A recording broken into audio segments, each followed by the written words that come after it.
Everett Lordwood was his name. How's that for an expert's name?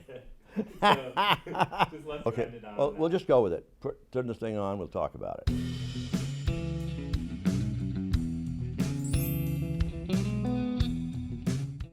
So before we built Bolton, my dad, as mentioned, had purchased this whole valley from a lumber company that lumbered it pretty good, and they just wanted to sell it. And so we bought the whole thing from Plant Griffith Lumber Company, 8,000 acres. There wasn't really there was a right of way for logging, but that was about it. We really didn't touch Route 2 or anything.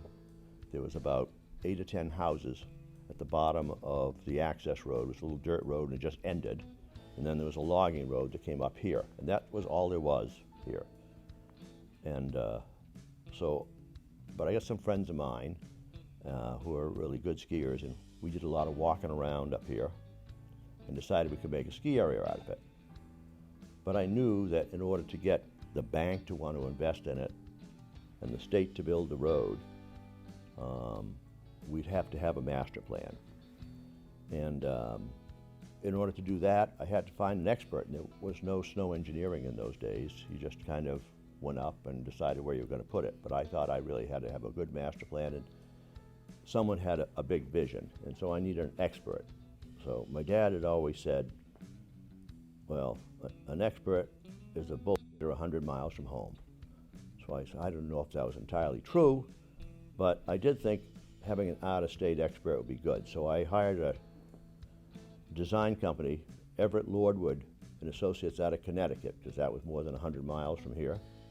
So that'll do the trick. So he did this huge master plan. But the only maps we had at the time were 20-foot contour maps done by the military in 1927. Now, I knew no one ever came up here and did much work with survey instruments, so they were pretty rough maps, and that's all we had to work with. So with that, he did this one with about 4 base areas spread out all over the place, including that gondola down on Route 2 on Chet's property.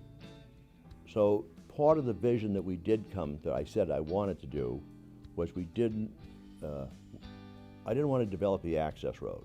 I really didn't want to have a busy access road like existed at the time in Stowe or in Killington. Sugarbush wasn't that developed at the time, but it became developed.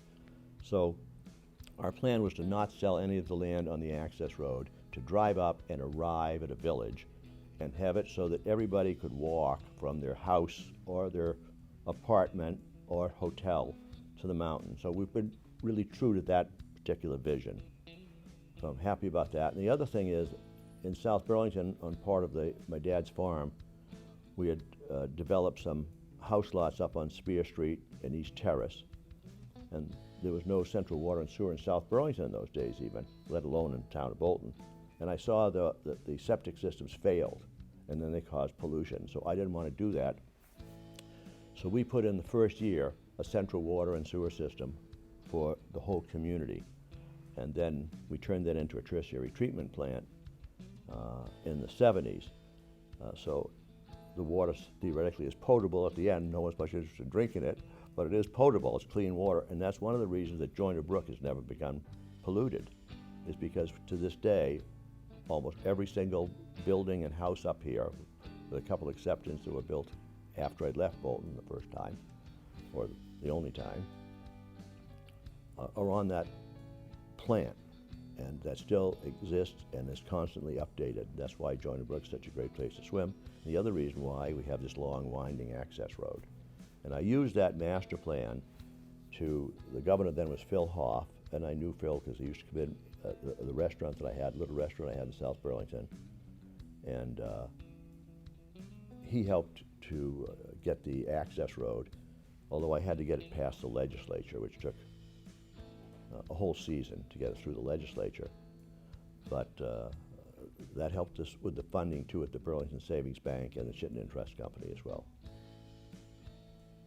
Yes, that's the big thing about I would say this, after 50 years, we're about 7 years into the master plan as far as how much we've built.